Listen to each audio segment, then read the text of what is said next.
Hey there, folks. I'm Joshua Orro, the Mustang Prince, and welcome to Mustang Prince Orro Reports. And guess what? It's my 100th episode!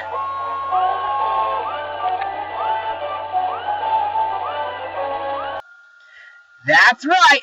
I've already done 100 blogs. Well, not including countdown videos, trailers, or announcements, but still it's amazing how far my blog show has gotten. So, what do I have in mind today? Well, why don't we look back at a director you guys may have heard of, Brad Bird. Now, you may recall a few months ago when I blogged Brad Bird's recent film, Tomorrowland, and despite its mixed reception and box office results, I still enjoyed the movie. But in the past, Bird has helped put together some other fantastic films, such as the ones he made for Pixar, like Ratatouille and The Incredibles, which is going to get a sequel in the next few years.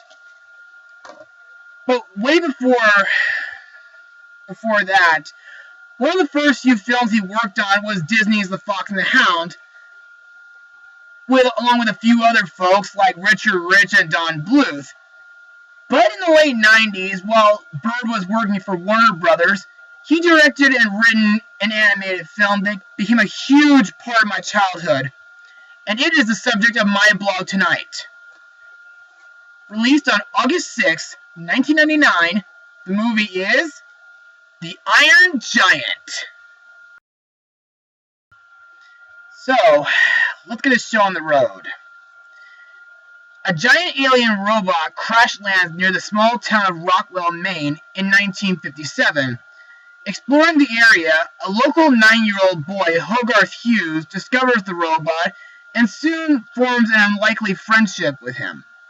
When a paranoid government agent, Kent Mansley, becomes determined to destroy the robot, Hogarth and beatnik Dean McCoppin must do what they can to save the misunderstood machine. So, what are my thoughts on this movie? Well, I gotta say, what an amazing movie it is. However, I didn't see it in theaters, though I wanted to. It's just that during its theatrical run, me and my family were out of California and on a cross-country road trip to South Dakota at the time. But fortunately, a few months later, I was able to watch it on VHS when I was invited to a friend's house, and not too long after, my parents managed to get me my own copy for Christmas. And I practically watched it non-stop. Now, it's been a long time since I last saw the movie, and after having recently watching it again, I still enjoy it. But in order to explain more info, let's move on to Mustang Notes. The origins of the film lie in the book, The Iron Man, and I don't mean Marvel's Iron Man, I mean the book by Ted Hughes.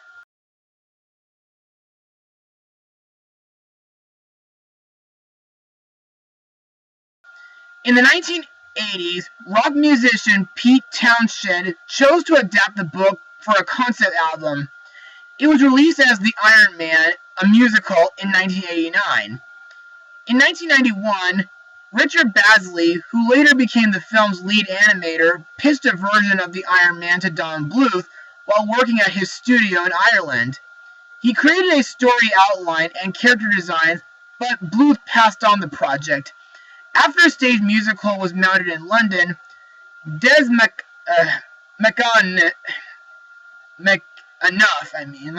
who had adapted Tommy with Townshend for the stage, believed that the Iron Man could translate to the screen, and the project was ultimately acquired by Warner Brothers Entertainment. In late 1996, while developing the project on its way through, the studio saw the film as a perfect vehicle for Brad Bird, who at the time was working for Turner Feature Animation, developing Ray Gun. Turner Entertainment had recently merged with Warner Brothers' parent company Time Warner, and Bird was allowed to transfer to the Warner Brothers animation studio to direct the Iron Giant. After reading the original Iron Man book by Hughes, Bird was impressed with the mythology of the story, and in addition was given an unusual amount of creative control by Warner Brothers. This creative control invoked introducing two new characters not present in the original book. They were Kent and Dean, setting the film in America and discarding the townshed's musical ambitions. Bird's pitch to Warner Brothers was based around the idea, what if a gun had a soul? He expanded upon his desire to set the film in America in the 1950s. In a later interview, he did say, the main setting looks Norman Rockwell idyllic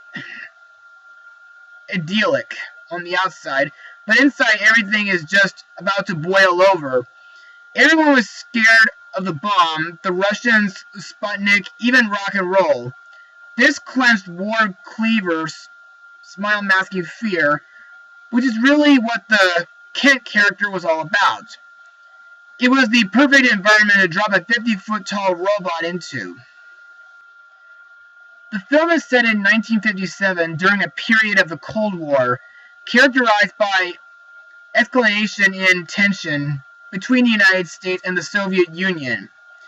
In 1957, Sputnik was launched, raising the possibility of nuclear attack from space. Anti-communism and the potential threat of nuclear destruction cultivated an atmosphere of fear and paranoia, which also led to a proliferation of films about alien invasion. In one scene, Hogarth's class is seen watching an animated film named Atomic Holocaust, based on Duck and Cover, an actual film that offered advice on how to survive if the USSR bombed the USA. The film also has an anti-gun message in it. When the Iron Giant sees a deer getting, killed by hunters, the Iron Giant notices two rifles discarded by the deer's body. The giant's eyes turn red, showing hostility to any gun. It is repeated throughout the film, guns kill and you are not a gun. Despite the anti-war and anti-gun themes, the film avoids demonizing the military and presents General Rogard as an essential, rational, and sympathetic figure. In contrast to the power-hungry civilian Mansley, Hogarth's message to the giant, "You are who you choose to be," played a pivotal role in the film.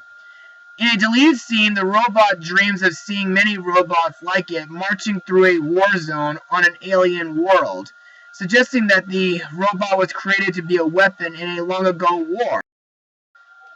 Writer McCanley commented, at a certain point, there are deciding moments when we pick who we want to be, and that plays out for the rest of your life.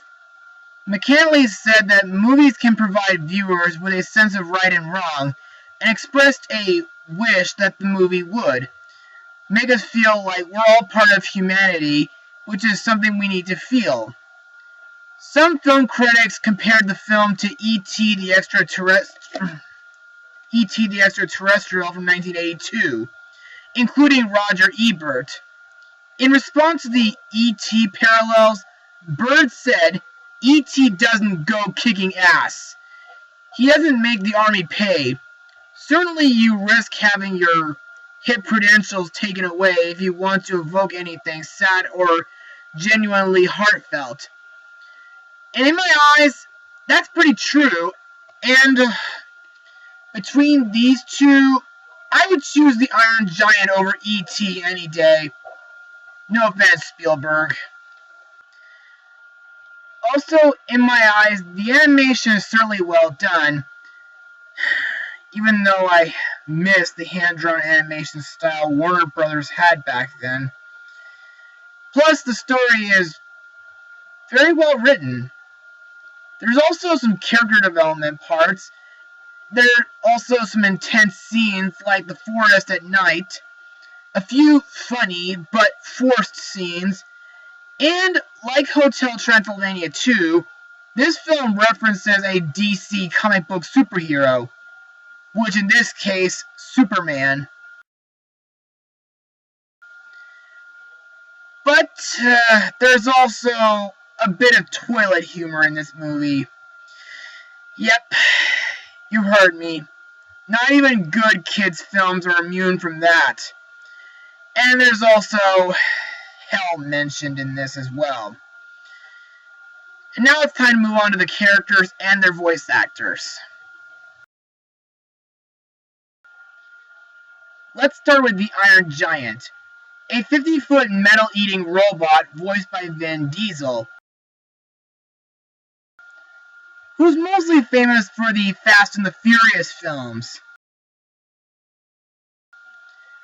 The Giant was created for an unknown purpose. He involuntarily reacts defensively when he recognizes anything as a weapon, immediately attempting to destroy it, especially when he transforms into something that came out of War of the Worlds. What's interesting about the Giant is that he is cel-shaded while everyone else in this movie is hand-drawn. The Giant's voice was originally going to be electronically modulated, but the filmmakers decided they needed a deep, resonant, and expressive voice to start with. And we're about to hire Peter Cullen due to his history with voice acting robot characters, but due to Cullen's unavailability at the time, Vin Diesel was hired instead. Now, other than eating metal and reacting defensively around guns, the Giant also has a jetpack on him that gives him the ability to fly. And speaking of flight, he does manage to use it to make a heroic sacrifice nearing the end of the movie. Our main hero, Hogarth Hughes, is voiced by Eli Marienthal, whom 3 years later would play Dexter in Disney's The Country Bears movie. Hogarth is a smart, energetic, and curious boy with an active imagination.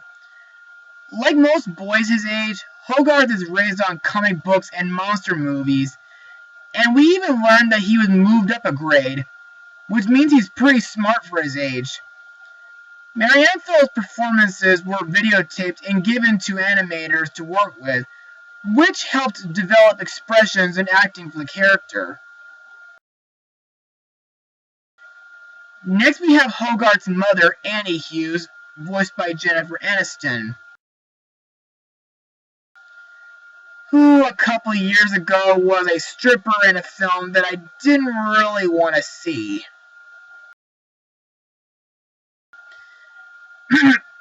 Anyway, other than being Hogarth's mom, she works as a waitress at the Rockwell Diner. Next up is my second favorite character, Dean McCoppin, voiced by Harry Connick Jr.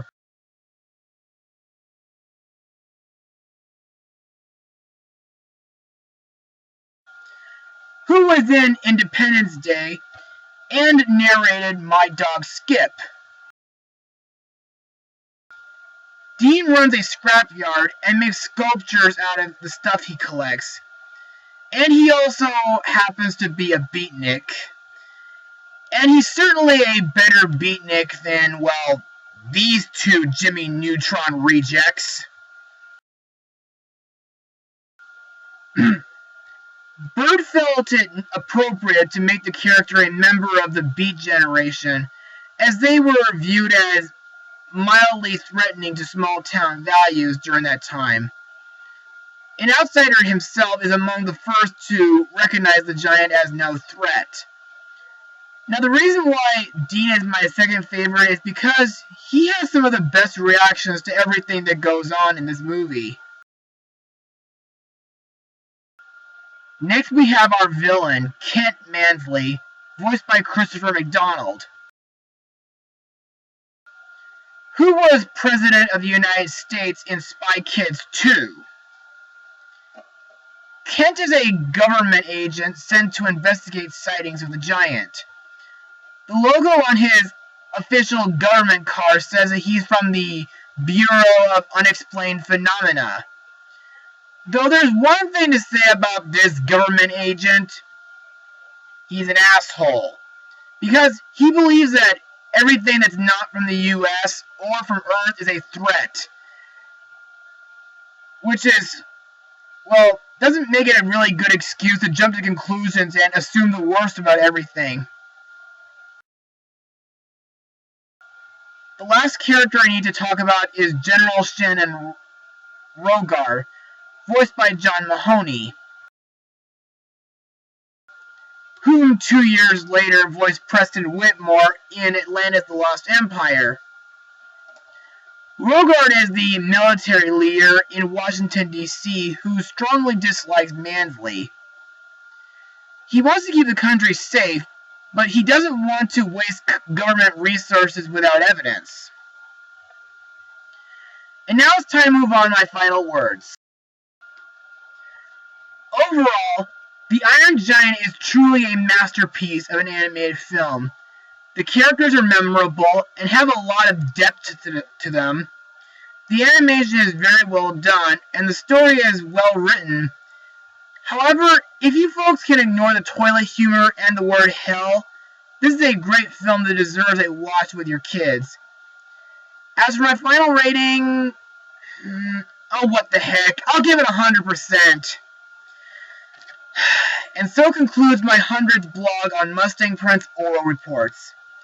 I want to thank everyone for watching, liking, and commenting on my videos.